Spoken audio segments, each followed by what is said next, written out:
65e anniversaire, le président de la République s'est adressé à la nation. Le président de la République, lors de son discours, s'est engagé à poursuivre les réformes institutionnelles et les efforts de stabilisation socio-économique et sécuritaire sur l'ensemble de l'étendue nationale. Aujourd'hui, spécialement, nous avons Trésor Kalala qui nous fait l'honneur d'être avec nous pour le décryptage de ces messages après 65 ans de l'indépendance. Que peut-on retenir sur le plan socio-économique et sécuritaire, pourquoi pas politique également, de notre pays? Nous avons également Maître Achille qui n'est plus à présenter dans ces magazines. Je commence avec Monsieur Trésor, bienvenue. Merci beaucoup, Monsieur Dan. Merci surtout pour la considération, pour votre invitation. Je salue les compatriotes avec lesquels nous allons partager ces plateaux, les téléspectateurs et beaucoup plus les membres de mon parti politique, Alliance pour les actions de développement du Congo, le parti cher à l'honorable Adel Kabena-Mouaouka, et qui est dirigé au quotidien par Madame Isabelle Chiboaboa. Donc je pense que nous passerons des bons moments ici et les téléspectateurs seront édifiés par la qualité et le niveau de notre entretien ce soir. Merci beaucoup. Maître Achille, à vous également, bienvenue. Je dis merci beaucoup. Je suis en train de souhaiter une bonne fête d'indépendance à tous les Congolais qui nous suivent à l'instant. Je suis en train de partager aussi ma douleur, ma peine avec les Congolais de l'Est qui sont dans une situation où il n'y a pas de constitution, il n'y a pas de parquet, il n'y a pas de tribunaux. C'est un peu malheureux, dangereux. Nous saluons également Congo Bus pour cette marque de considération qu'elle a toujours manifestée à notre personnalité. Nous pensons que c'est l'occasion pour nous de saluer aussi les co-débatteurs. Avec nous serons aussi sur ce plateau. Nous ne pouvons pas non plus dire que nous sommes de saluer le gouvernement par rapport aux accords qui étaient attendus depuis tout ce temps. J'ai vu la dame qui a été au four au moulin, elle a fait le travail. Il faut vraiment qu'on la remercie, qu'on la félicite avec toute son équipe. Mais nous pensons que c'est aussi une occasion pour nous de parler aux Congolais, de partager nos idées et nos considérations par rapport aux 65 ans que nous venons peut-être de franchir il y a de cela 24 heures. Merci beaucoup. Alors, je voudrais bien accorder, avant d'aborder notre thématique, M. Trésor Kalala était toujours vendu l'image positive de la diplomatie agissante, bien que la guerre ou l'insécurité avait plusieurs fronts. Alors, l'accord est signé, M. Trésor. Que peut-on maintenant retenir? Merci. C'était au four et au moulin, je les rappelle, sur tous les plateaux de Kinshasa, en sensibilisant, vous vous êtes approprié cette démarche, bien que je vous espérais à la marche, malheureusement. Non, bon, on n'est pas obligé d'être partout. Alors, comme je disais, c'était un honneur de m'inviter, donc je me suis vu dans l'obligation de venir répondre à l'invitation, vu qu'il y a encore certains collègues qui sont à la marche. Donc, nous sommes toujours dans les cadres de poser des actions dans l'intérêt de la République. Donc nous sommes ici pour l'intérêt de la République et les amis qui sont à la marche, c'est toujours aussi pour l'intérêt de la République. Voilà. Alors, vous dites effectivement, j'étais pratiquement au front par rapport à cette question de l'accord qui faisait partie de cette dimension de la guerre diplomatique. Sûrement. Alors, aujourd'hui, donc c'était le 27, l'accord a été signé à la grande satisfaction de tous les peuples congolais. Il suffisait de remarquer les jours de la signature de l'accord. Tout le monde était scotché devant son poste téléviseur ou sur son téléphone pour voir ce qui va réellement se passer, parce que nombreux étaient en train de douter de la signature de cet accord, parce que vous connaissez que Kagame s'était évertué à fuir. À chaque fois on va commencer un processus, lorsqu'on est au bout, il crée des alibis pour qu'on reprenne à zéro. Le dernier cas en date, c'était le cas de Luanda. Il devait être là, mais après, il a créé une raison. Mais cette fois-ci, grâce à la médiation américaine, nous avons eu à signer cet accord de paix. Là, il faut que les gens puissent retenir ça. c'est d'abord l'accord de paix qui a été signé. Ensuite, il y aura maintenant un accord commercial qui est en vue. Donc, ici, l'accord de paix a été signé et les grandes lignes des clauses sont connues. Notamment, c'est le respect de l'intégrité territoriale des Républiques démocratiques du Congo. Au-delà de ça, c'est le désengagement de l'armée rwandaise et il y a l'intégration conditionnelle des groupes armés non étatiques et évidemment cette traque des FDLR. Donc, vous comprenez que l'accord est en train de reprendre tout ce que le peuple congolais a toujours souhaité. Donc, on respecte la République démocratique du Congo dans toute sa souveraineté, en ne violant pas le principe d'intangibilité de frontières. Et au-delà, il faut que les troupes rwandaises puissent se retirer, et ils vont se retirer.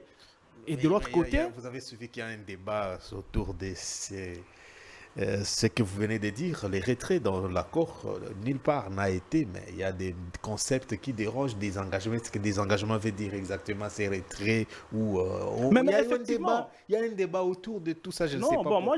Non, il y a des gens animés de mauvaise foi, malheureusement des Congolais de mauvaise qualité, qui veulent détourner l'attention de la population vers les vrais objectifs.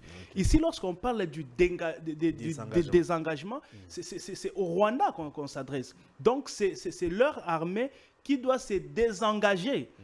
Il y a un paragraphe ou une clause dans cet accord, parce que je ne l'ai pas, je devais en principe l'imprimer, où ça dit clairement que le Rwanda doit lever ses mesures de sécurité. Tout ce temps, les Rwandais justifiaient leur présence sur le sol congolais. Non, nous avons levé notre mesure de sécurité par rapport à l'agression des FDLR. Alors, maintenant qu'il y a cet accord, donc, leur mesure de sécurité, qui signifie avoir les troupes sur le sol congolais, devrait être élevée. Donc, être élevé, ça veut dire, en d'autres termes, c'est le retrait des troupes rwandaises sur le sol congolais. Parce qu'aujourd'hui, ce n'est pas un secret. Les troupes rwandaises sont sur le sol congolais. C'est documenté par plusieurs organisations des droits de l'homme, par les conseils de sécurité des Nations Unies, par les experts des Nations Unies, que les troupes, et même eux-mêmes l'ont avoué. C'est comme ça qu'ils disent non, nous ne sommes pas en violation du territoire congolais, mais c'est une mesure de sécurité que nous avons prise. Merci. Et maintenant que l'accord est signé, et c'est écrit clairement qu'ils doivent lever leurs soi-disant mesures de sécurité, qui signifie en d'autres termes le retrait des troupes rwandaises sur le sol congolais. Donc ici, nous attendons maintenant l'effectivité. Je crois qu'il y aura 30 jours avec une commission qui va faire les suivis pour que progressivement, nous puissions retrouver notre intégrité territoriale. Maître Achille, vous avez également autrefois insisté beaucoup sur la qualité des animateurs qui vont participer à cet accord. Vous avez déjà salué Madame Kokai Kwamba qui a fait un bon travail. Alors, votre analyse des manières ramassées autour de ou les faiblesses de cet accord, si vous voulez bien. Bon, vous savez que dans notre coutume, on a toujours dit que quand quelqu'un est peut-être noyé, on peut le chercher de tous les deux côtés de la rivière. Voilà pourquoi je pense que on est en même temps à Doha et on est déjà aux États-Unis. Mais ce qui m'intéresse beaucoup plus, c'est le fait que j'ai vu Trump debout, lui-même. Un président américain qui lui-même est debout, à côté des deux ministres des Affaires étrangères. Bon, il prend la parole, il encourage. Vous sentez dans lui vraiment une joie. Alors, c'est là où ça m'a beaucoup touché, moi. Donc, ce truc-là a une considération. Si un président américain peut considérer un accord de cette manière-là, lui qui n'est que facilitateur, maintenant, nous les signataires, comment devons-nous nous comporter par rapport à ça? Lui vise quoi que nous ne voyons pas, ou bien nous aurons quoi que peut-être nous n'avons pas pu comprendre. J'ai suivi quelques discours. Le chef de l'État qui a parlé de l'Est, il a dit que c'est déjà une promesse de paix. C'est le terme que le chef de l'État a utilisé. Promesse de paix. Donc, c'est déjà un début. Mais il ne faut pas toujours dire que non, qui vit d'espoir meurt de faim. Non. Je connais les Rwandais, je connais les jeux. Il y a déjà un petit problème qui n'est pas non plus à négliger. Le président Kabila qui s'est déjà installé là-bas. Et on a vu son équipe qui n'a pas été contente de ces accords. Puisqu'ils ne s'y attendaient pas. Ils vont manigasser quoi? On a vu, il a délégué récemment. Il a voulu faire tout ce qu'il voulait faire, ça n'a pas réussi. Ok. Alors, maintenant la question que pose c'est celle-ci. Ils veulent encore manigasser quoi pour chercher quoi? C'est ça. Il s'accroche au dialogue. Voilà. Alors, le dialogue dont il parle, moi je l'ai toujours dit. Bon, je ne peux pas comprendre comment un sénateur peut aller chercher le dialogue chez les rebelles, alors qu'il a tous les atouts institutionnels. Qu'est-ce qui peut le pousser d'aller chercher le dialogue aux côtés des rebelles? Je ne suis pas en train de beaucoup dire, mais moi, je dis bien c'est une analyse personnelle. Quand je vis un ancien chef de l'État qui marchait sur des tapis rouges, avec tous les honneurs qu'il avait dans ce pays et qu'il avait toujours, mais il va aller commencer à consulter ce qu'on appelle les sociétés civiles, consorts, dans des petits coins là, avec des chaises qui n'honorent pas sa qualité. Ah oui. Je me suis dit, bon, même si on dit que dans la politique, il y a tout, mais il y a des fois certaines questions qui touchent un peu le cœur. Tu as fait plus de 20 ans à tapis rouge. Tu as eu tous les atouts, tous les avantages. On t'a même donné l'avantage de sénateur à vie, ancien chef de l'État, tout ça. Pourquoi ne pas être stable un peu avec ça? Accompagner la démocratie dont on vous a toujours appelé père de la démocratie. Et attendre peut-être que s'il y aura à faire qu'on le fasse, mais d'une manière peut-être positive, que d'aller vous rabaisser jusqu'à ce niveau-là. Si vous dites que vous cherchez la paix, on ne refuse pas. Mais vous avez été à Goma. Même un message de compassion. Même un message de compassion, est-ce qu'on l'a vu? Pour dire quoi? Par rapport aux accords, j'ai suivi une petite réaction de Nanga qui dit avait pour ça. Bon, j'ai dit, c'est déjà des cris de pleurs. Ok, dans le camp de... Oui, bon, ça va résoudre à 20%. Ça montre déjà que tu reconnais qu'il y a déjà une force. Alors, là où je vais insister, c'est où? C'est au niveau des États-Unis. Que les États-Unis ne puissent pas jouer les jeux des caméléons. Ils ont déjà accepté de nous accompagner, c'est bon, mais qu'ils ne fassent pas comme s'il y avait de l'hypocrisie. Ils ont fait signer un accord, mais pour peut-être servir les Rwandais demain, c'est dangereux. Okay. Parce que la balkanisation là, dont on a toujours répété, les acteurs sont toujours là, ils sont actifs. Ils n'ont pas été d'accord avec cet accord-là. Voilà pourquoi les acteurs de la balkanisation vont toujours chercher comment trouver d'autres mécanismes pour retarder les choses, merci, pour trouver des justificatifs. Mais il faut que le peuple congolais soit debout. Parce que souvent, ces gens disent qu'ils agissent au nom du peuple congolais. Moi, je pense que c'est le peuple qui doit savoir dire non à certaines choses. Il faut savoir dire non. On ne va vous amener nulle part. Non, si tout le peuple dit, en tout cas, M. Kabila, nous disons non à ce que vous voulez faire, il ne va pas massacrer tout le peuple de l'Est. Il ne va pas massacrer tout le peuple de Bukavu, de Goma non plus. Nanga, on dit non. Nous voulons que nous puissions exécuter ça.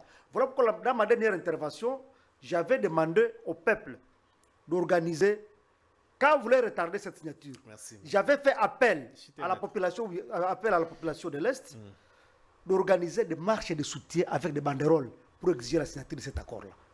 Heureusement que c'est fait, nous sommes contents. Okay. Donc pour moi, les accords sont là, qui demandent encore beaucoup de bonne volonté pour la matérialisation et la mise en application. On appelle bien accord historique. 65 ans après, 30 ans de souffrance à l'est de la République. Que doit faire encore Félix Tshisekedi jusqu'ici? Est-ce que c'est un pari gagné pour Kinshasa, comme on le disait autrefois? Non, moi je crois que... C'est le début. Oui, donc je suis optimiste, mais je ne pense pas que on doit s'arrêter là, dire bon, c'est bon, on peut dormir sur nos lauriers. Non, c'est comme ça que je vous dis, l'accord a été signé, c'est très bien. On a célébré, ça donne une lueur d'espoir. Mais il faut maintenant la faisabilité. Il faut maintenant l'exécution de cet accord. Parce que, au-delà de cet accord, il y a eu déjà des résolutions prises par les conseils de sécurité des Nations Unies concernant ce qui se passe, notamment l'ordre en fait, l'intimation de l'ordre sur l'armée rwandaise de quitter les sols congolais. Mais jusqu'à là, on n'a pas encore rencontré cette effectivité. Il y a eu plusieurs dénonciations, plusieurs sanctions, plusieurs condamnations, mais sur le terrain des opérations, rien ne change. C'est comme ça que je dis, moi, je reste optimiste, mais nous devons continuer la bagarre. Moi, je serais content et je suis en train de rêver ces jours-là. Je crois que c'est quand même pour tous les Congolais.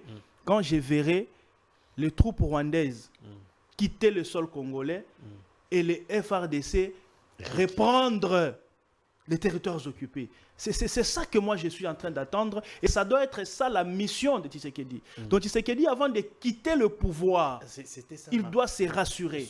C'était ça d'ailleurs ma question. Vous ne pensez pas que le Rwanda risque de jouer à la montre? Comment jouer à la montre? C'est-à-dire que le mandat de Félix Tshisekedi, pratiquement 3 ans, les retraits de tout ce qu'il a dans la mise en œuvre de cet accord, il risque de nous aller au-delà de... C'est comme ça que moi je dis, en tout cas ça m'engage. Tshisekedi ne quittera le pouvoir que lorsqu'on aura pacifié ce pays. Ah non, mais c'est parce qu'il a une mission. Moi je crois que Tshisekedi c'est un envoyé de Dieu. En fait, sa mission, la mission pour laquelle Dieu a mis Tshisekedi à la tête de ce pays, la mission est d'arracher le Congo entre les mains du Rwanda. La Constitution, mais c'est très horrible. Monsieur Dan, le peuple est au-dessus de la Constitution. Ok? C'est le peuple qui a investi cette Constitution-là. Et le peuple peut décider de passer outre quand ça va dans l'avantage de ses intérêts. Le salut du peuple, c'est la loi suprême. Vous comprenez? Donc ici, Tshisekedi a une mission divine d'arracher le Rwanda d'arracher le Congo entre les mains du Rwanda. C'est comme ça que je dis, le seul cadeau qu'il peut léguer à ce pays, c'est son intégrité territoriale. C'est une paix, pas même une paix durable, mais une paix définitive. Et c'est maintenant qu'il est en train d'y travailler et nous sommes en train de voir le fruit. Alors, Elagé Tshisekedi aujourd'hui, avec tout ce que nous sommes en train de voir, parce que lui, il a montré déjà les couleurs, il a montré les bonnes intentions, qu'il est en train d'arracher ce pays entre les mains de notre agresseur. Donc, quoi Congo, de plus normal? Au Congo, pour l'instant, il n'y a personne qui peut faire mieux que Tshisekedi. Non, pour l'instant, parce que, vous savez, les grands hommes viennent par des époques. Vous comprenez? Alors, les gens comme les Tshisekedi, ce sont des gens qui ne reviennent pas 2 ou 3 fois. Il faut attendre 4 siècles pour avoir des gens comme les Tshisekedi, comme les Etienne Tshisekedi, comme des Lumumba, vous comprenez? Donc ce sont des grands esprits. Alors quand il vient dans notre pays, avec les circonstances de l'heure, avec les enjeux politiques de l'heure, vous comprenez? Donc il doit achever sa mission. Advienne que pourra, la mission doit être achevée. Et cette mission, c'est de retourner le Congo entre les mains des Congolais. Parce qu'ici, il ne faudrait pas se voir la face. C'est depuis 1996 que le Rwanda a pris possession de notre pays. Aujourd'hui, nous sommes en 2025. Ça fait plus ou moins 20 ans que le Rwanda a dirigé ces pays de maître. Ils ont infiltré toutes les institutions. L'armée, la sécurité, les parlements, le gouvernement. Donc, les Rwandais s'en est approprié notre pays. Alors, il fallait un Tshisekedi. Et c'est un combat de dur labeur. Vous voyez comment ce n'est pas facile. Malheureusement, il y a même des Congolais, des pères et des mères, mais d'une très mauvaise qualité, qui jouent les jeux de l'ennemi. Ce qui est tout à fait contradictoire. C'est comme ça que j'ai dit, quand vous avez un Tshisekedi qui vient pour vous retourner votre fierté, pour vous retourner votre intégrité territoriale, il faut les conserver. C'est comme ça que j'ai dit, il a aujourd'hui l'opportunité d'entrer dans l'histoire de ces pays comme le deuxième Lumumba en mettant fin à une guerre qui a duré 30 ans. C'est vrai, on peut tout dire, les routes, le social, la santé, l'instruction, ça pose problème, c'est bon. Mais lui là, il a une seule mission. Les restes des choses, peut-être c'est lui qui viendra après le fera. Mais la mission principale, là, je le dis, de Tshisekedi, c'est d'arracher le Congo entre les mains du Rwanda et de tous ces multinationales-là. Pour que celui qui viendra après, ou ceux qui viendront après nous autres ici, nous puissions trouver un pays pacifié, en paix, sans dégâts, pour maintenant penser, ou même développer les pays. Mais la mission primordiale maintenant, on vous dira même que le gros du budget va dans la guerre. La gratuité de la maternité, ça commence à bouger. La gratuité de l'enseignement, ça commence à bouger. On vous dit que tout ce qu'on gagne maintenant... C'est dans les efforts de... Mais c'est la priorité des priorités. On peut beau étudier, on peut beau se faire soigner, on peut beau organiser les élections. Mais quand les pays, vous ne les gérez pas, mais quand ça crépite, tout ça, ça ne sert à rien. Donc ici, la priorité des priorités, c'est d'abord l'intégrité territoriale, la sécurité de notre pays. Alors, moi, je crois que c'est la mission principale. En tout cas, il réussit ça, il part en paix. Aussi longtemps que ça continue, aussi longtemps qu'il y a des tireurs de ficelles, il y restera jusqu'à ce que ça finira, alors il partira. C'est ça sa mission. Okay. Et je crois qu'il va l'accomplir. 65 ans après l'indépendance, Maître Achille, vous avez traversé les époques sûrement. Alors, comment vous trouvez la gestion politique aujourd'hui de notre pays? La question politique avec tout ce qu'il y a comme crise politique aujourd'hui. Est-ce qu'on est sur une bonne voie ou on est en train de rééquilibrer à 65 ans après? Quels sont le point fort de ces 65 ans? En fait, avant de vous répondre, je voulais un peu répliquer un peu par rapport à ce que le co-débatteur a dit. Ok. Vous savez, il n'y a pas longtemps, avec ces mêmes attitudes, on a amené le président de la République dans une logique de changer la Constitution. Ok. Moi, je pense qu'il y a des langages que les acteurs politiques de ce pays doivent éviter pendant certains moments. Nous sommes à guerre, beaucoup de réalités socio-politico-culturelles. Alors, nous devons éviter de faire comme si notre président de la République, qui nous appartient tous, qui appartient à tous les Congolais, est là pour peut-être une catégorisation des faits. Non, non. Il a un mandat constitutionnel. Le mandat peut prendre fin. Parce que nous reprochions à l'ancien régime le glissement et consorts. Je n'ai pas souhaité que ce que nous étions en train de reprocher à l'ancien régime revienne encore notre mode de vie. Sinon, nous serons comme si nous n'avons rien fait. Il peut avoir la mission divine, comme on le dit ici. Il peut avoir toutes les missions. Mais moi, je pense que nous avons les cadres légaux qui existent et qui sont constitutionnels.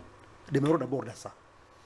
Ce n'est pas encore le moment de commencer à tenir des langages qui ont encore fait que la fois passée, on entre dans des situations où tout le monde était surpris quand on fait prononcer au chef de l'État le mot changement de la Constitution. Ça fait bouger tout le Congo. Et d'ailleurs, c'était parmi les alibis des soi-disant rebelles là. Donc, moi, c'est un conseil que je donne, pas seulement à lui, à tous les Congolais aujourd'hui, tous les acteurs politiques congolais, d'avoir un langage qui va dans le sens de trouver des solutions à nos problèmes et non pas encore beaucoup plus exposer notre chef de l'État pour l'amener à tomber des fois dans certaines erreurs dont les conséquences touchent toute la République. 65 ans, oui. Un enfant de 65 ans, une personne de 65 ans, c'est déjà un grand-parent, même un arrière-grand-parent. Si tu as eu ton premier enfant à 18 ans, l'enfant là, peut-être quand tu auras 36 ans, lui aussi aura 18 ans, aura déjà fait un enfant, là tu as déjà 36 ans. L'enfant aussi peut aussi atteindre 18 ans, aura déjà dans 54. Donc là tu deviens facilement arrière-grand-parent. Donc 65 ans pour moi, c'est un âge où le Congo devait profiter pour s'organiser et peut-être chercher à se débarrasser de ce que j'ai qualifié de séquelles de la colonisation. Mais moi, pour parler de cette question, je l'ai toujours étendu sur 3 points. Sur le plan politique, d'abord. Oui, le premier plan, c'est par rapport aux autres États avec lesquels nous avons eu l'indépendance au même moment. Même si comparaison n'est pas raison. Ces États-là, comment sont-ils aujourd'hui?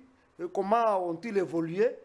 Et où sont-ils par rapport à notre pays? Même si comparaison n'est pas raison. Le deuxième aspect, par rapport à la mondialisation. Vous savez, on a toujours dit qu'il y a certains critériums, ou du classement par exemple. RDC, 21 pays, peut-être la corruption. Et, je ne sais pas, le Rwanda, le Burundi, peut-être dans la position de l'échiquier international, il est 10e pays, peut-être à ceci. Nous, Congolais, par rapport à la mondialisation, nous sommes où? Quand on parle des États forts, on parle des États qu'on doit classer les États. d'une manière internationale, on nous classe où, par rapport à quel domaine. Ok. Maintenant, le troisième point, c'est par rapport aux services sociaux de base. Pendant les 65 ans là, comment avons-nous réussi à améliorer les services sociaux de base? Ce que les Belges ont laissé, où sommes-nous? Nous avons amélioré, nous avons fait quoi exactement? Et quelle est la vie sociale du peuple congolais aujourd'hui? Voilà au moins à quelques termes là où moi je peux chercher à définir les 65 ans de notre indépendance. Si brièvement, je peux commencer par le premier point. Je dis bien comparaison n'est pas raison. Nous avons eu beaucoup de cas de guerre. Vous avez 2 minutes, allez-y. Les guerres qui ne nous ont pas permis de faire mieux. Malheureusement, les guerres qui sont causées par les Congolais eux-mêmes. Parce que nous acceptons d'être la porte d'entrée de notre malheur. Quand un ancien chef de l'État doit aller se retrouver dans une rébellion, par exemple, un ancien président de la CENI se retrouve dans une rébellion contre son pays, comment vous voulez que le pays puisse décoller? Il n'y a pas moyen. Ok. Donc, si on n'a pas pu atteindre le niveau que les autres représentants ont pu atteindre, c'est parce que d'abord nous-mêmes, nous sommes ennemis de notre propre pays. Par rapport à la considération mondiale, j'ai toujours dit qu'on a toujours dit que le monde est devenu aujourd'hui un village planétaire. Alors, nous, Congolais, par rapport à l'aspect de développement, pauvreté, nous sommes où? Pays endetté, nous sommes où? Corruption, nous sommes où? Tous ces aspects-là. On est toujours classés parmi les pays les plus endettés, les pays les plus pauvres, avec les scandales géologiques que nous avons. C'est un aspect très important. Nous devons savoir comment quitter là. Et maintenant, la troisième position, c'est par rapport aux services sociaux de base. Okay. C'est là où je voulais dire. Toutes les maisons que les Belges avaient laissées, bien bâties, mais vous voyez même les herbes pousser. Ok. Les bureaux de l'État qui n'existaient presque plus. Les Belges nous ont laissé un patrimoine, mais nous ne voulons pas peut-être voir comment l'améliorer. Bien sûr, on peut faire pousser des immeubles par-ci par-là, mais il y a quand même certains vestiges que nous devons protéger. Alors, politiquement, les entités de base aussi ont des problèmes, mais également aussi, c'est vraiment un petit mot par rapport à la politique, la démocratie que nous avons, dans laquelle nous sommes plongés, il y a encore des soucis très majeurs. Pourquoi je dis ça? Le peuple a des grandes difficultés. On confond la politique avec une ONG. Donc, on va vous dire, c'est tel qui est député national, mais quand vous voyez les capacités des députés nationaux, je me pose la question, comment le peuple a fait de ce monsieur un député national? Donc, on a des sentiments. On a suivi des députés ivres passer au Je vous dis, c'est là où nous sommes encore en difficulté. Donc, sur le plan politique, nous devons encore beaucoup faire. Le peuple doit se poser mille et une questions. Vous faites de ce monsieur député national. En bon, pour faire quoi? Voilà pourquoi vous verrez la plupart des fois nos élus, à vacances parlementaires, il faut distribuer tôle, savon, huile, et on pense que c'est la politique. Les gens n'ont pas le temps de réfléchir sur des questions politiques de la nation, on se verse dans des futilités, alors là le pays ne peut pas décoller. Or c'est la politique qui doit en principe élever la situation d'un État. Merci beaucoup, Maître Achille. Monsieur Trésor, vous avez suivi. Maître Achille a demandé de mettre un peu de l'eau dans les vins pour l'instant. Sur le plan, si vous voulez éterniser Félix Tshisekedi. Et votre avis également sur nos 65 ans après, qu'est-ce qui a avancé, qu'est-ce qui n'a pas marché jusqu'ici, par où on doit nécessairement commencer.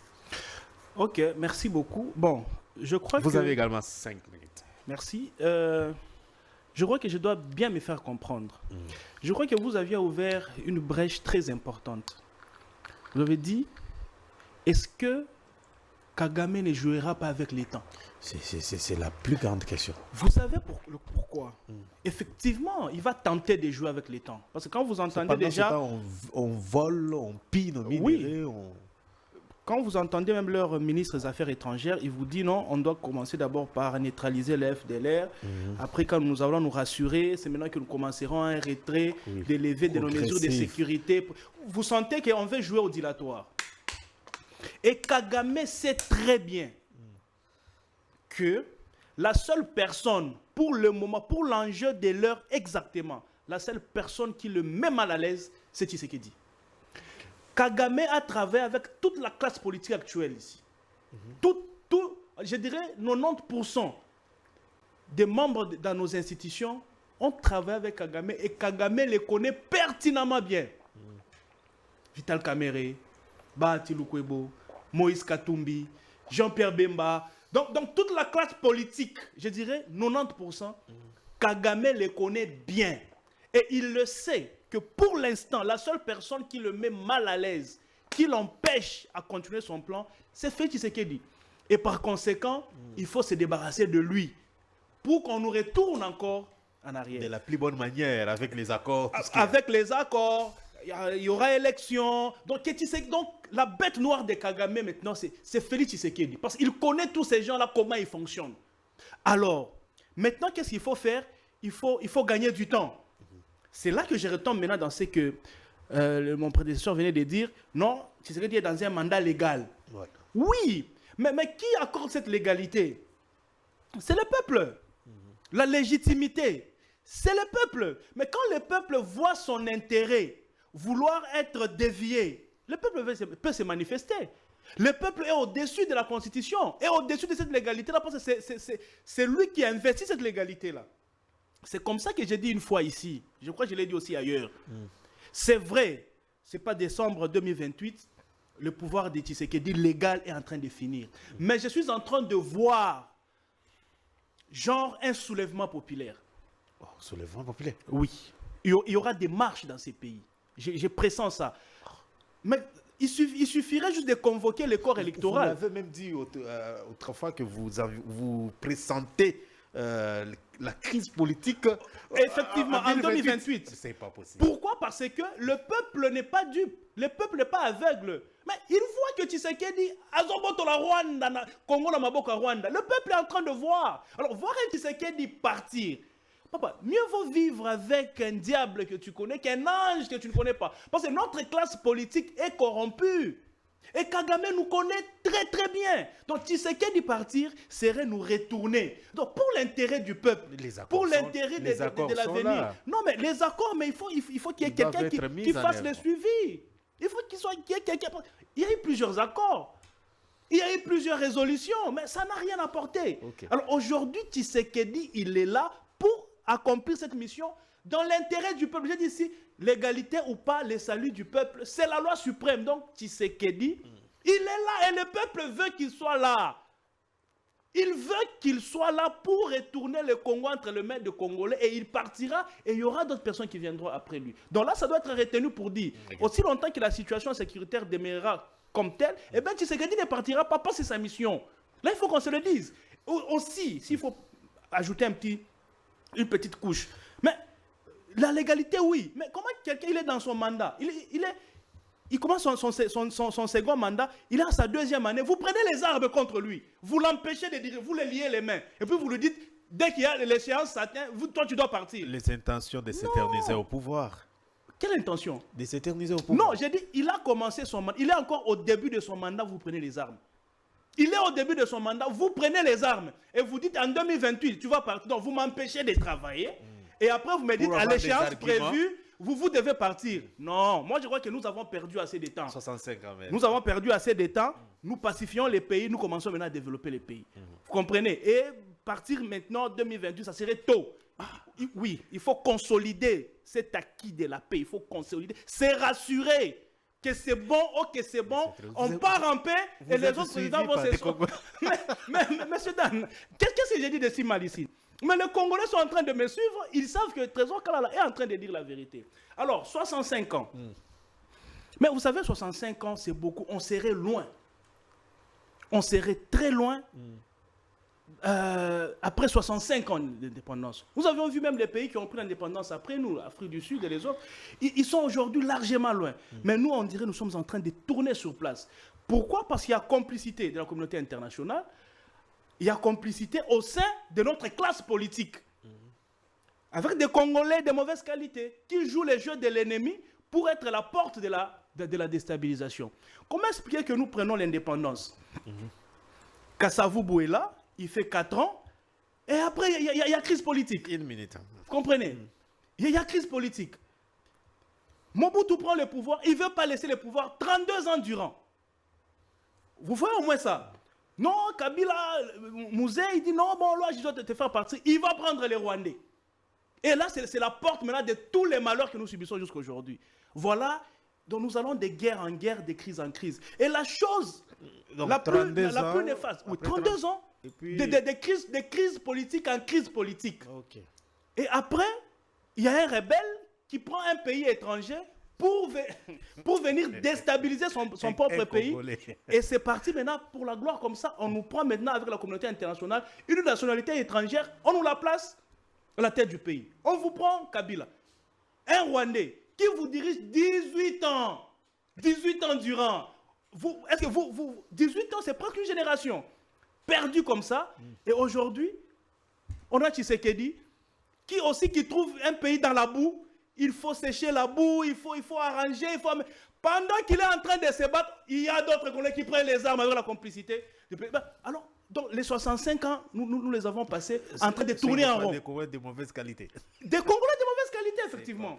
Vous voyez, donc là, il faudrait maintenant que nous puissions prendre conscience. Après cette paix que va apporter l'actuel président, moi je crois que ça doit être un nouveau départ pour le Congo. Okay. On ne doit plus reculer, on ne doit plus prendre le pouvoir par les armes. Donc on doit verrouiller.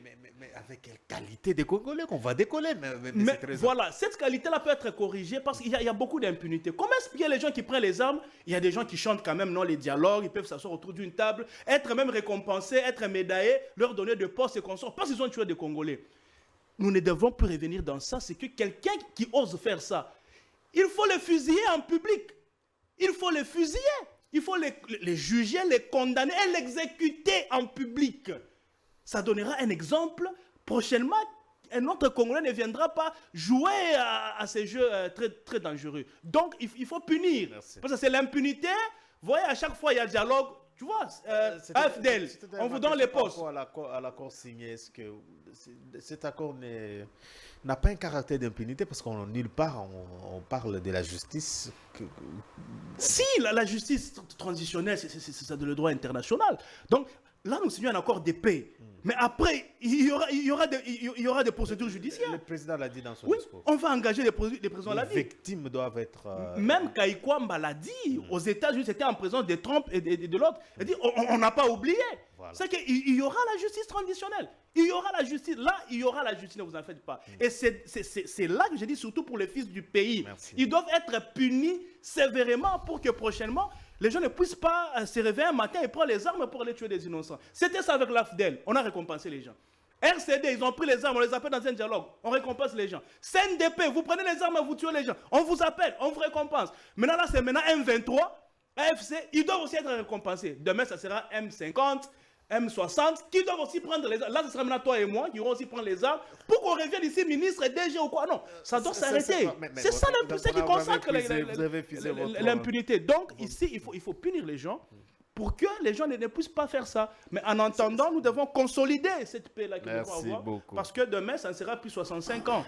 Ça sera 67, 70 ans. Donc, nous devons aussi grandir selon que notre âge aussi est en train de grandir. Nous devons grandir en tant qu'État. Alors, Maître Achille, je voudrais bien revenir sur ce que M. Tensokala était en train de dire, que ceux qui ont pris les armes n'ont pas droit au pardon, donc de participer à la table.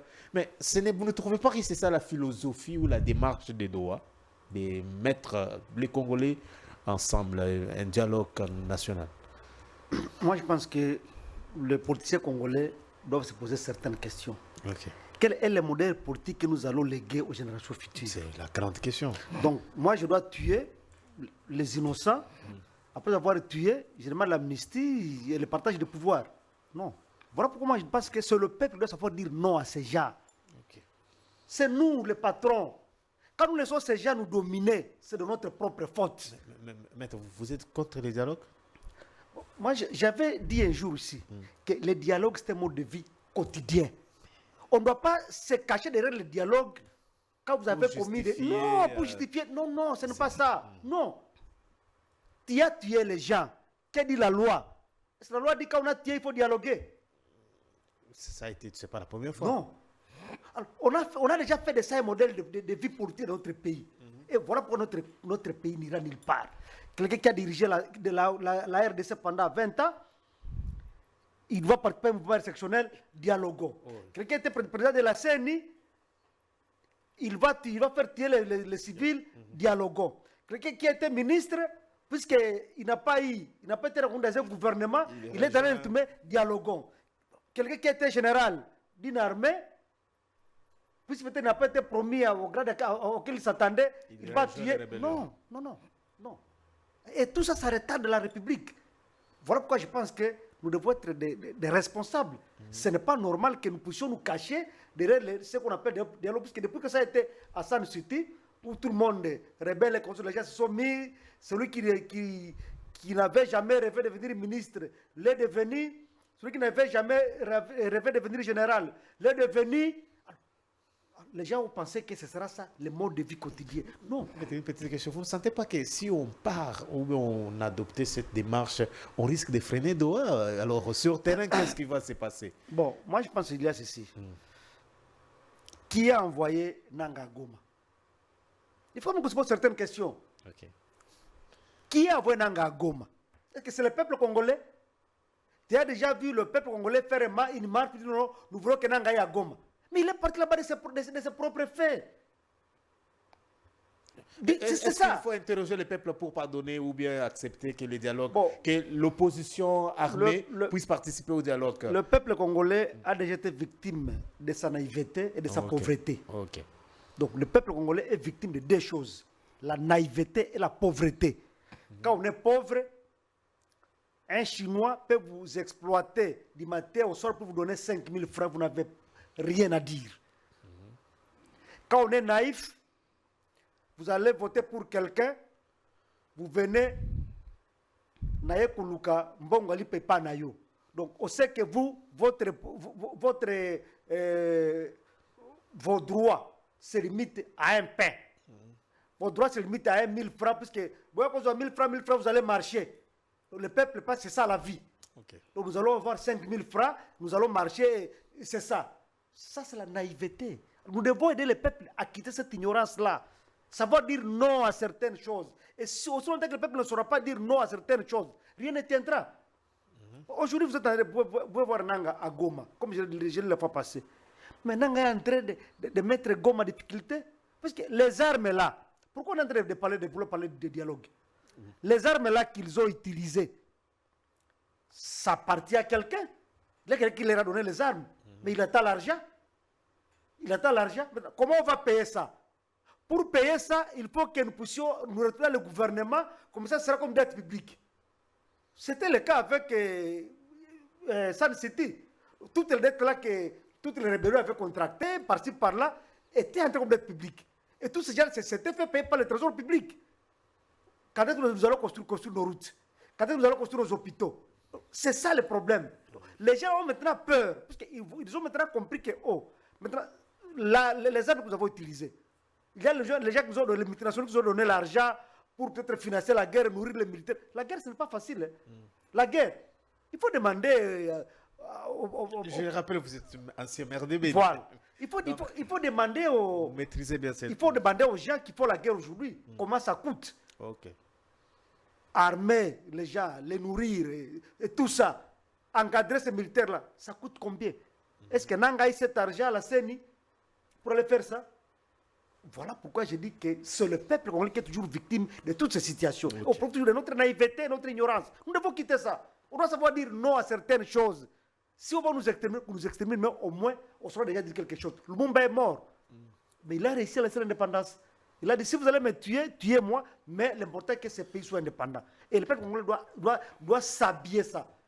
Vous êtes les premiers à applaudir les gens qui vous font mal. Ozala, Prezo, Mokonzi. Non! Ce monsieur a détourné 50 millions. Quand vous l'applaudissez, vous applaudissez un détourneur. Le pays ne va pas évoluer comme ça. C'est ça le mal que nous devons chercher à combattre. Et d'ailleurs, pour terminer. Avec quelle justice? Pour terminer. À un moment là, j'avais dit à mes amis quinois, je suis souvent les gens à le nani sur Top Congo. Quand tu je suis souvent ça. Moi je dis oui, ce n'est pas mal. Mais nous devons dire une chose. Ces gens-là où ils sont réunis, on n'a pas l'électricité, on n'a pas de l'eau par exemple. Où est le DG de la régie des eaux? Nous, quartier tel, nous venons faire un sit-in à la régie des eaux. Nous avons besoin de maille.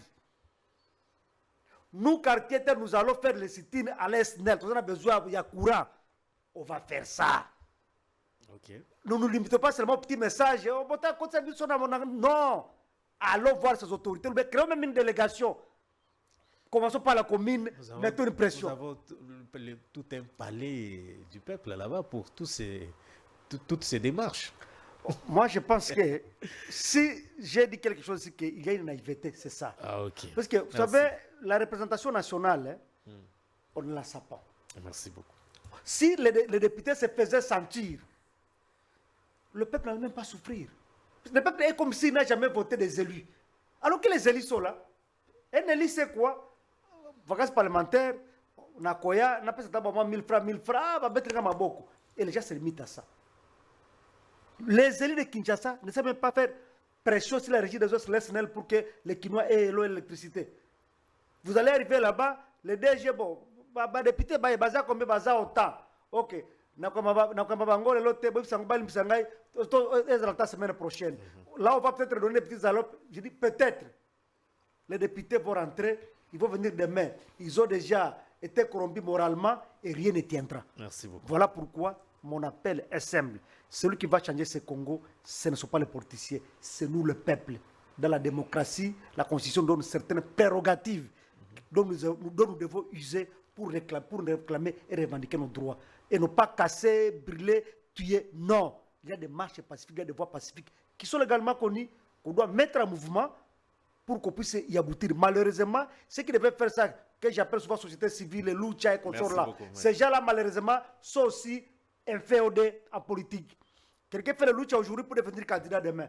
Quelqu'un fait la société civile aujourd'hui pour devenir candidat demain. Donc, on n'a pas l'objectif d'aider la population, mais on voit ce qu'on pourra gagner dans tout ça demain. C'est ça le malheur.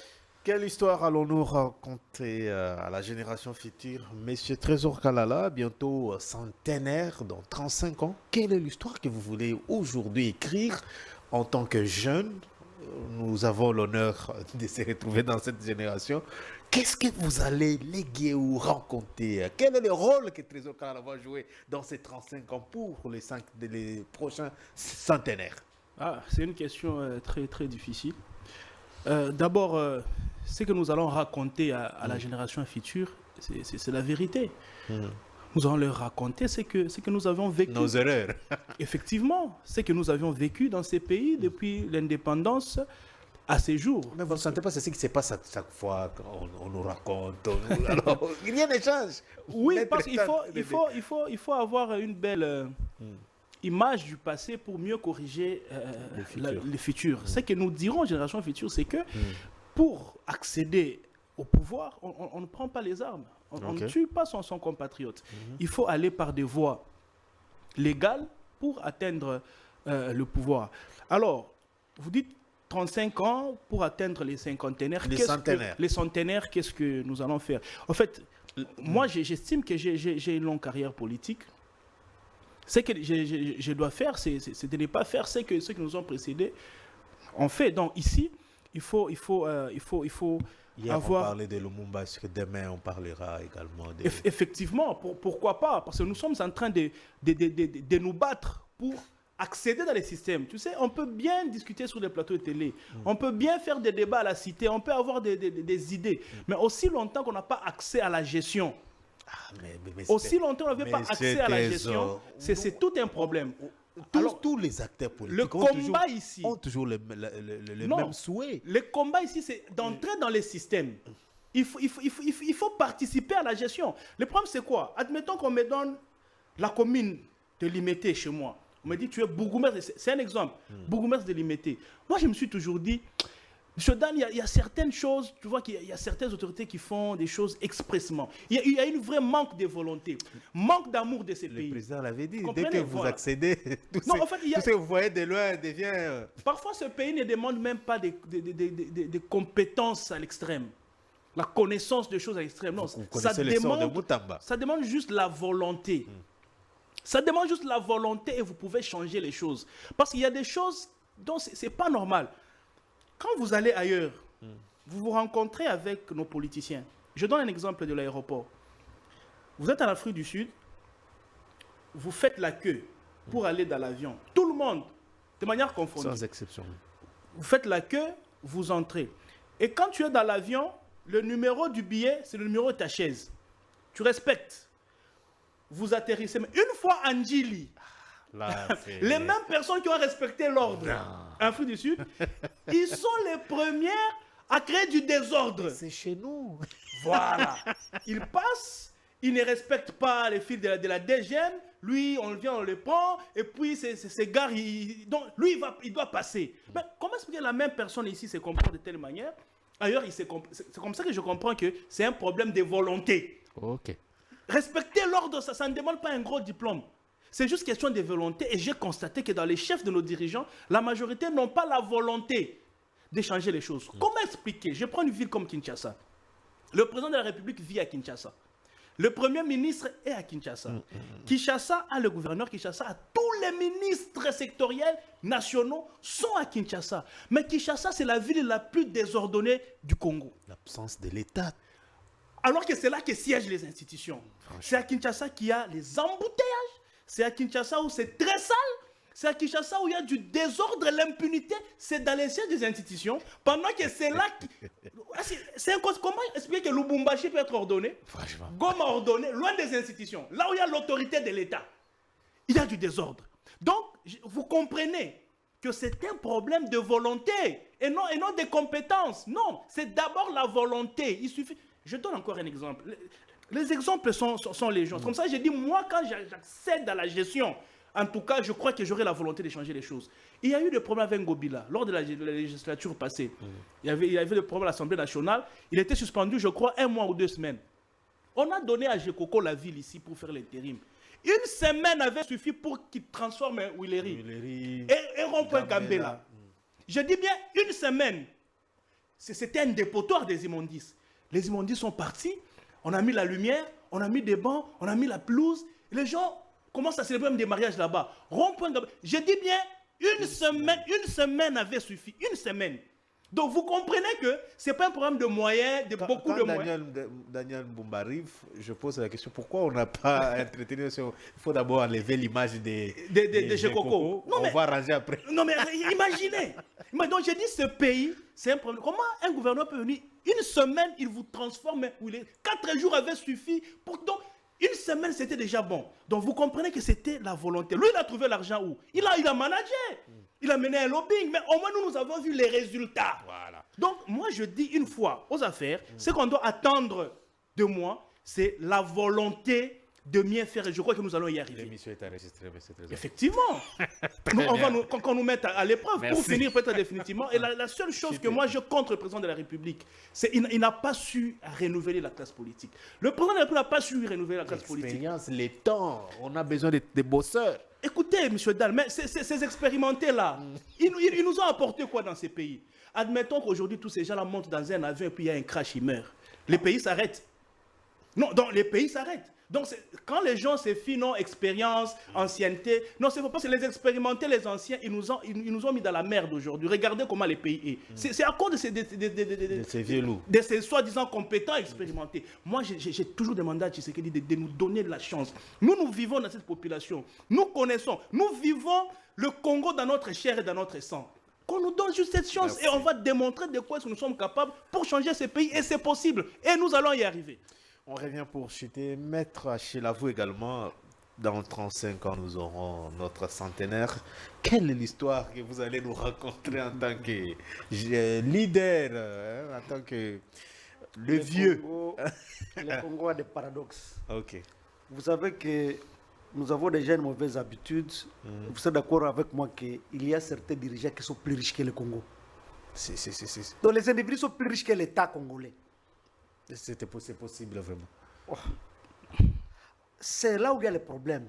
Donc, nous avons déjà fait de la politique un lieu où tout est permis, un lieu où on vient juste pour s'enrichir, un lieu où on vient juste tromper la population, alors que c'est la politique qui conçoit le développement et tout du pays.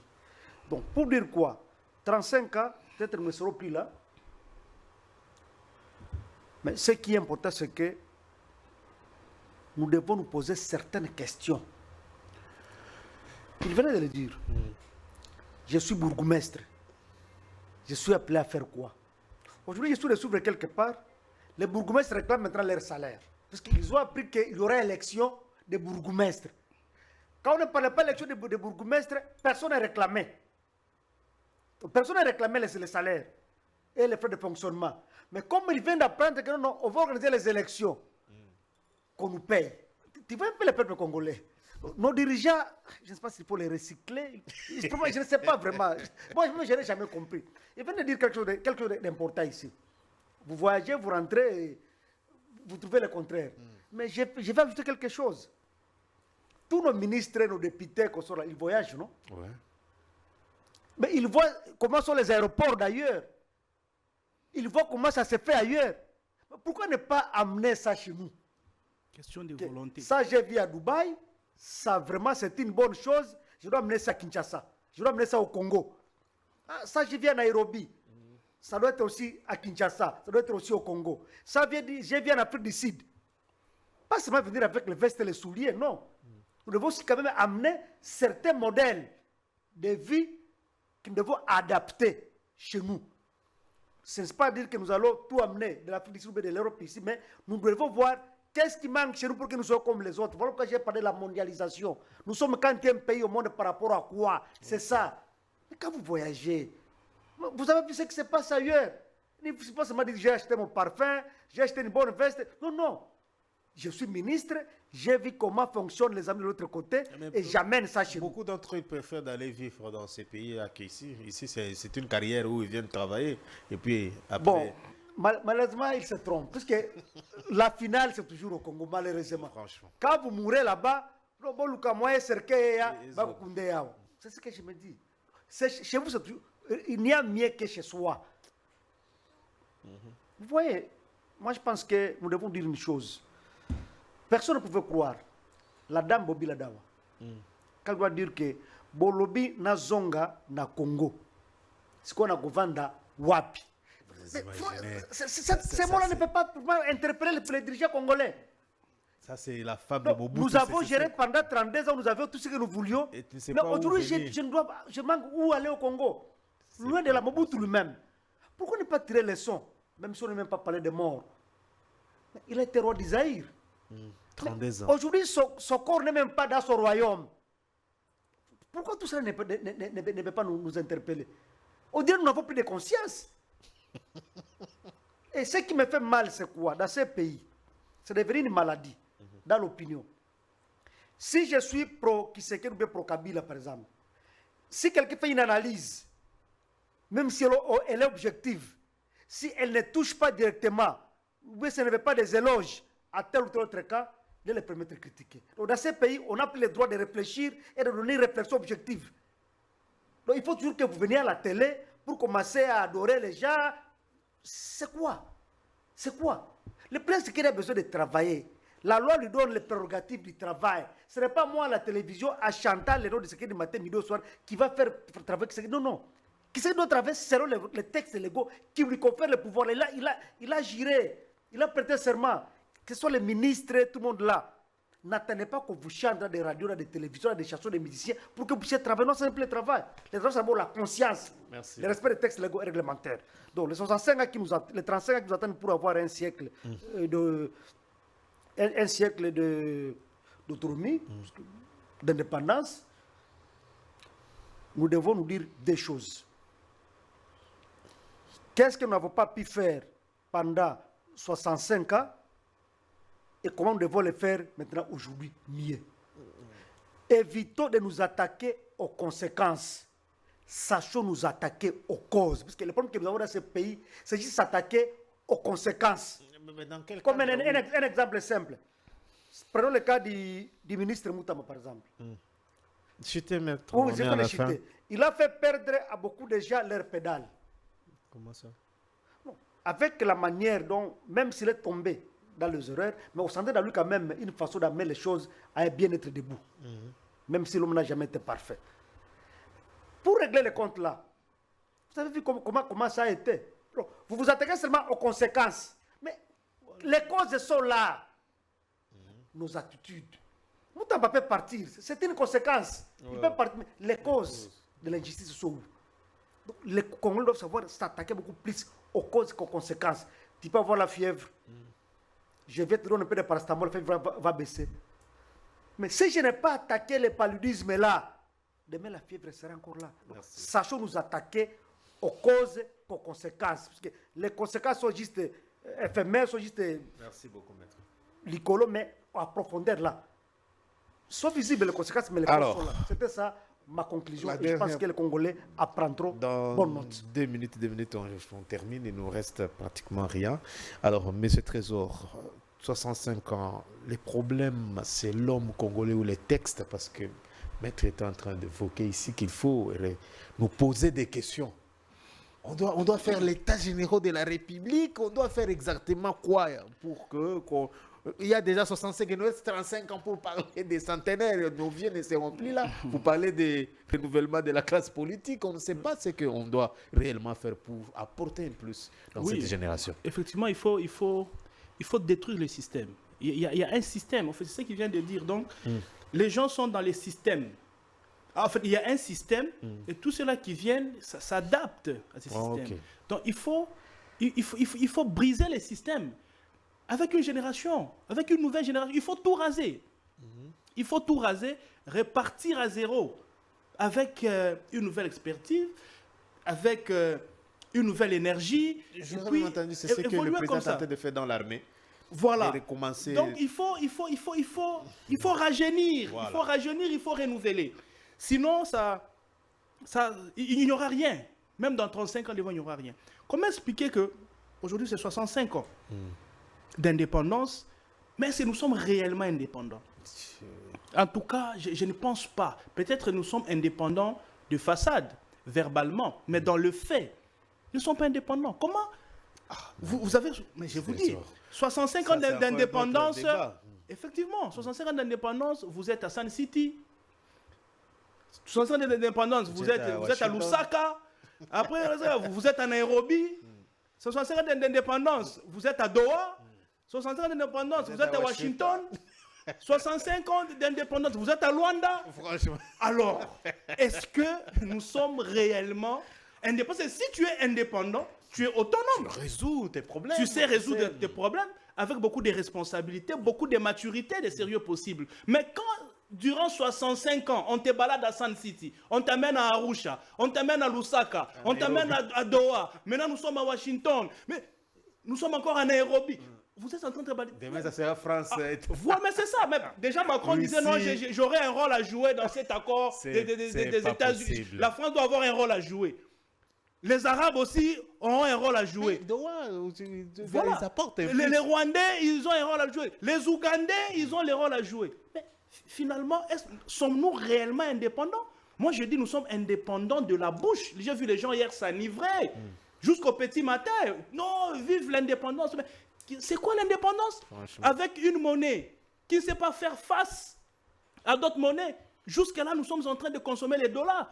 Le franc n'a aucune importance devant la monnaie étrangère. Alors, nous sommes indépendants en quoi? Sur quel plan? Nous achetons tout de l'extérieur. Même les aiguilles, les allumettes, même les tiges coton, les cure-dents viennent de l'Angola. Et nous sommes indépendants. Nous sommes indépendants dans quoi? Alors, quand tu commences à réfléchir, c'est de tomber malade. Donc, en fait, c'est Congo... Tomber malade. On vous dit, mais oui, mais parce que ça ne se comprend pas que 65 ans après, nous puissions exporter les tiges coton. Que nous puissions exporter les cure-dents. Avec toute la forêt qu'on a, avec tous les arbres, nous exportons les cure-dents. Les aiguilles, s'il vous plaît. On exporte les aiguilles. Le Congo ne sait pas fabriquer les aiguilles. Avec tout ça, là, avec tous les lacs, les cours d'eau qu'on a, on achète le poisson chez les Namibiens. Les poissons pourris qui font des mois et des mois dans des containers. Les gens mangent les massocos indépendants. 65 ans d'indépendance, ils mangent avec un kwanga, ils dorment. Et pour vous dire, non, moi je crois qu'à un certain niveau, il faut renouveler. Ça énerve. Et c'est au point que quand on t'explique le Congo et que tu le comprends, c'est qu'on t'a mal expliqué. Parce que pour que tu comprennes le Congo, tu ne dois pas le comprendre. Tu comprends? Donc moi je crois... Nous devons être sérieux. Et tout ça là, c'est de la politique. C'est là que je reviens sur le président de la République. Il y a eu un mauvais passé. Mais tout ce qui commence doit s'arrêter. C'est lui qui est aujourd'hui au pouvoir. C'est lui qui doit arrêter ces cycles. Il doit arrêter ces cycles. Vous voulez faire du président un dictateur. Je ne parle pas de la dictature. Mais quand vous voulez arrêter renouveler, quand on arrête, non, par exemple, renouveler la classe politique. Mais c'est ce que lui confère l'article 69 de la Constitution. Il est le garant de bon fonctionnement. Donc, c'est à lui de prendre les responsabilités, faire une rupture avec toutes les velléités du passé. Il doit couper, ça veut dire il ne faut plus tolérer l'impunité. Tu voles, on t'arrête. Tu retournes l'argent volé. Si tu n'en as pas, on saisit les biens. Au moins, on doit voir qu'on punit. Regardez comment Kinshasa est. Regardez comment les politiques se comportent. En fait, ils se chamaillent même en public, les hommes d'État. Tel ministre se lance des missiles. Tel chef de telle institution et tel ministre. On a vu les spectacles là ici. Nicolas Kazadi, Jules Linguete, on a vu Moutamba, Premier ministre. S'il vous plaît, nous sommes un grand Congo. Nous sommes la marque du léopard. On doit manifester ce que nous sommes. Mais dans la pratique, et puis aujourd'hui 65 ans. Est-ce qu'on a grandi? On restera pour aujourd'hui. Est-ce qu'on a grandi? C'est comme ça que je retiens que le président de la République doit prendre ses responsabilités. Aujourd'hui, il vient après 4 présidents. Il doit retourner ce pays sur les rails. Très bien. Il doit renouveler la classe politique, faire confiance à la nouvelle génération qui vit le monde de ces pays dans le sang et dans la chair, et elle va changer les choses. Maître, on retient quand on a fini, dans 1 minute. Démissionner n'a jamais été un péché. Je n'ai jamais vu un pays où on ne sait pas si on peut démissionner pour son honneur. C'est ça aussi parmi les qualités des hommes politiques. Mais tous ces gens qui sont derrière vous, je vous dis ceci. Maître, vous démissionnez, qu'est-ce que on devient? Vous avez été avec quoi? Vous avez été avec Assavubu, Mobutu, Kabila le père, Kabila le fils, aujourd'hui avec Sekedi. Vous ne voulez même pas vous fatiguer. Et si on vous demande les bilans de ce que vous avez produit, ça y est où? Ça y est où? Moi, je pense que la prise de conscience doit nous caractériser, nous, Congolais, en général. D'abord, l'exemple doit commencer d'Aho. Il venait de le dire. Nous vendons quoi comme marchandise politique? À part la corruption, à part les antivaleurs. Vous rappelez-vous ce que j'avais dit la fois passée ici? Que ces accords ici, les Américains viendront investir dans notre pays. S'ils trouvent les antivaleurs, nous ne resterons que des gardiens de portes, des nettoyeurs de bureaux, et c'est tout. Et c'est les Rwandais qui vont en profiter. Parce que ça doit venir d'en haut. Le budget. Quand vous faites le budget de l'État, des fois ça fait mal. Donc, tu as acheté 1 kg de viande, tu as une famille de 10 enfants. Tu es papa, tu as acheté 1 kg de viande pour le repas à la maison. Madame a fait la sauce. Tu veux qu'à toi seul, on donne 900 grammes. La femme et les enfants, 100 grammes. Mais les enfants, là, qu'est-ce qu'ils sont en train de manger? Ils sont en train d'attendre que papa termine à manger. Ce sont de faire manger au peuple congolais, mais quand même. Le peuple a aussi le droit d'avoir son plat et manger. Vous avez déjà pris 900 grammes. Les 100 grammes là, les 10 personnes vont se les partager comme ça. Et c'est comme ça que vivent les Congolais. Il faut honorer la fonction. Quand il a parlé de Kwanga, de Bassoa, c'est ça. Il y a des gens qui savent que parce que peuvent vivre mieux que les autres. Or, tous nous sommes Congolais. Merci. Or, la Constitution a déjà réparti les ressources de ces pays. Moi, j'interpelle la prise de conscience pour les politiciens congolais. Le peuple doit quitter la naïveté et l'ignorance. Puisque aussi longtemps que le peuple sera en train d'applaudir les gens qui pillent, les gens qui font mal dans ces pays n'ira nulle part. Et maintenant, au chef de l'État, qui a encore son mandat, de comprendre que le peuple le regarde. Il a fait Doha, il vient de faire signer les accords de Washington, c'est déjà pas. On l'a vu avec Martin Fayoulou, qu'il a même vanté dans son discours. Nous attendons le gouvernement d'union nationale, pas pour nous ramener les gens qui ne vont pas aider ces pays, mais les gens qui ont compris que ces pays peuvent changer. Merci beaucoup, Monsieur Trésor Kalala. Merci beaucoup à vous, Maître. Mes très chers téléspectateurs et internautes, vous avez compris que ce sont des Congolais assoiffés de voir le Congo changer. Alors, nous vous retrouvons prochainement avec la même détermination. D'ici là, portez-vous bien. Au revoir.